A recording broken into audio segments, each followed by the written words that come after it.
Hey guys, it's George from Diamondyard Sports Cards coming at you with another video. This video, I'm going to ask for some dialogue. I just was thinking, being obsessed with statistics and being obsessed with awards and being a huge baseball fan since a young age and just always being cognizant of these things, who's winning the batting titles, who's winning the MVP. I started to think about awards, and there's been some I wouldn't say controversy, but there's going to be the renaming of an award coming up at some point soon, the major baseball award, and that is the MVP Award. And I want to talk about that and who you might think should be named on that MVP Award, or should it just be called the MVP Award? But I thought it would be an interesting dialogue, and it'd be a cool way to kind of go through some cards and kind of tell the story of some of my opinions are on these things through the cards. So here we go. I hope you enjoy this.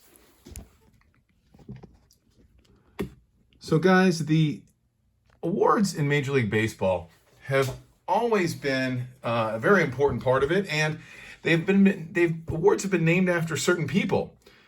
For example, we have the Rookie of the Year award, named after Jackie Robinson, of course.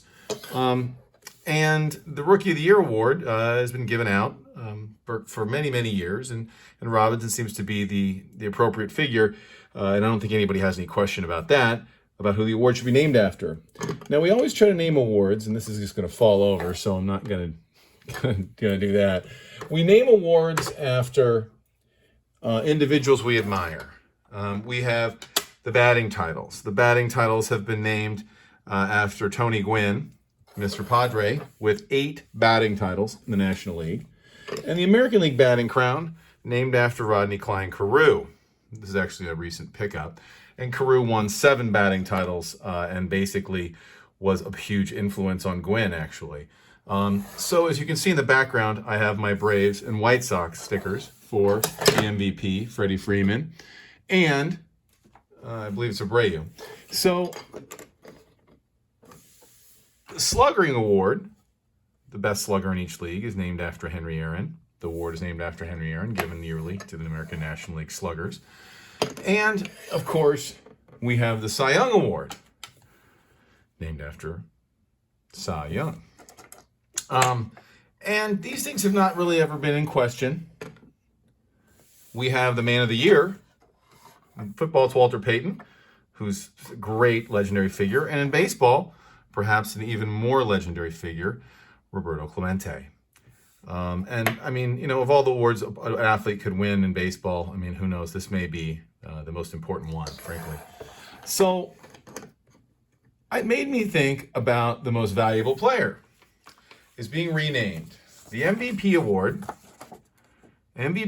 has been given out for many years, and before it was the Chalmers Award for a while, but really became into full fruition since 1931. The Baseball Writers Association of America has been giving the award. The writers have been voting, and some people believe the writers are biased and they don't allow certain people to win as many awards as others.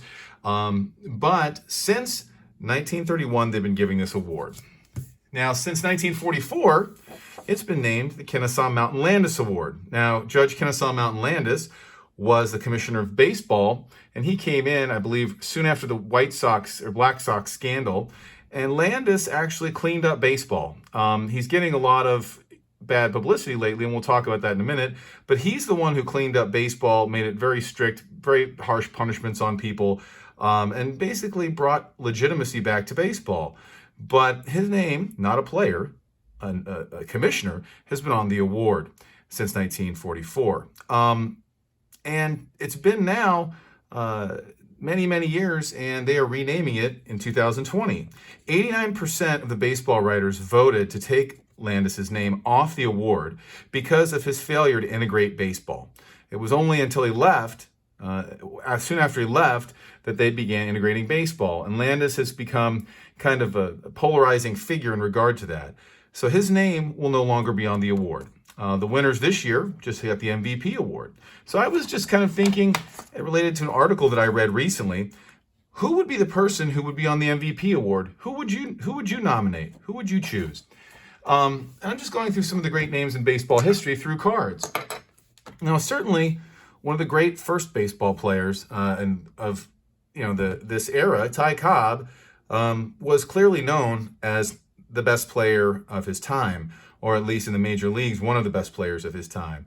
I mean, when the Hall of Fame induction occurred, the original Hall of Fame induction, he was voted as the greatest living baseball player, better than Babe Ruth, better than Honus Wagner.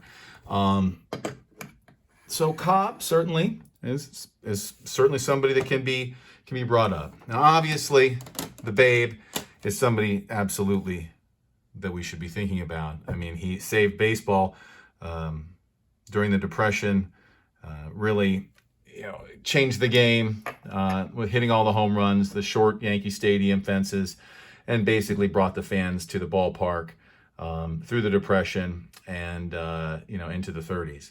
So Babe Ruth obviously is somebody to contemplate as naming the award after. Then we have the Jimmy Fox. Why Jimmy Fox? Well, Jimmy Fox was the first man to win 3 awards in one league. And he was, I believe, also the first man to win the MVP award with 2 different teams. He won it with the Red Sox, who's on here, and then obviously with the Philadelphia Athletics, which he won the award twice with. So the Beast, Jimmy Fox here, is also, I think, somebody to strongly consider. There's another man here who played around soon after and on the same team as Fox, is Mr. Ted Williams. Now, Williams, a lot of people believe he should have had more MVP awards, but because of his sour or his contentious relationship with the media, he did not get the votes needed to get as many awards as he should have won. He won 3 awards, but people could argue, especially in 1941 when he hit 400, he should have won the MVP then. There are other seasons as well. So, I mean, he could very well, if he didn't have such a contentious relationship with the media, could have very well won 5 to 6 MVP awards. And the fact that he played in Boston and he was not a Yankee. Now, obviously Yankee fans would feel differently, and that's completely understandable. Another man here is Willie Mays. And, Mays is commonly known, at least from people in my circles, and I don't know, as the greatest baseball player, all-around baseball player of all time. Now, obviously, Ruth is in the conversation. There are other people that might put other individuals in the conversation, but I think anybody who ever saw Willie Mays play would maybe not agree, but they certainly would put him in the category as one of the first five-tool stars of the league and just could do everything. So I think Willie Mays should be strongly considered. Another man, and I've only got a few more here, is Frank Robinson. Why Frank Robinson? Well, the original Big Frank is the first man to win an MVP in both leagues. Here he's this is his, I believe, 4th year card. But, with the Cincinnati Reds, he was an absolute beast. I mean, that National League All-Star outfield had like Mays, Aaron, and Robinson. And Robinson was such a killer. My father-in-law was so happy, his Phillies fans were so happy when he was traded to Baltimore because he spent a lot of his time crushing Phillies pitching. I think Frank Robinson should be very strongly considered naming the MVP award after Frank Robinson. Another individual, everybody has a different opinion about Mr. Bonds. Mr. Bonds has the most MVPs, as you guys probably all know, or most of you know, of anybody in baseball history. He has 7 MVPs. 7. It's striking. It's amazing.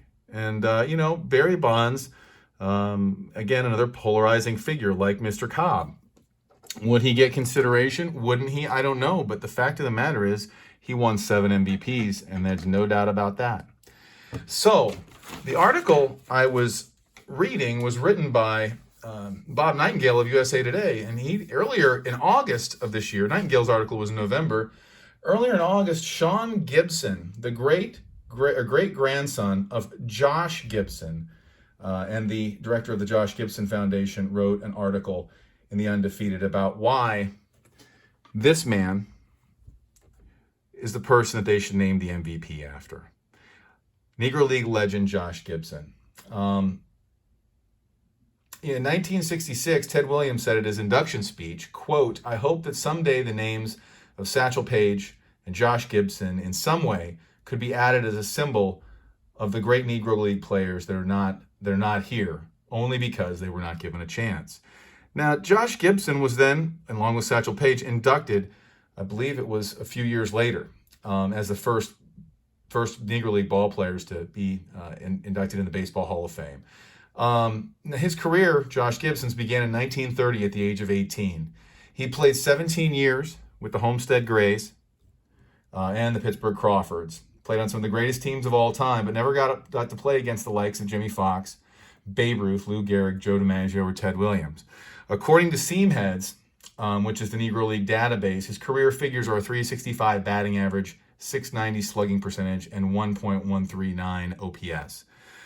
Josh Gibson is somebody I think that should be heavily considered for the MVP award, and naming the award after Josh Gibson, who was, and it's arguable, but certainly in the top few, if not the top players in the Negro Leagues, and if not the top slugger. There may have been other better all-around ball players, but probably nobody would argue that there was a better slugger than Josh Gibson.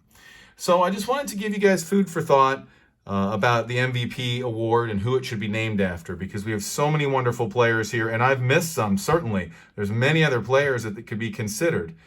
For my money, though, I think probably if I was to pick three, it would probably be those three: Robinson, Mays, or Gibson. Anyway, guys, let me know what you think. Like, subscribe, comment, and keep collecting.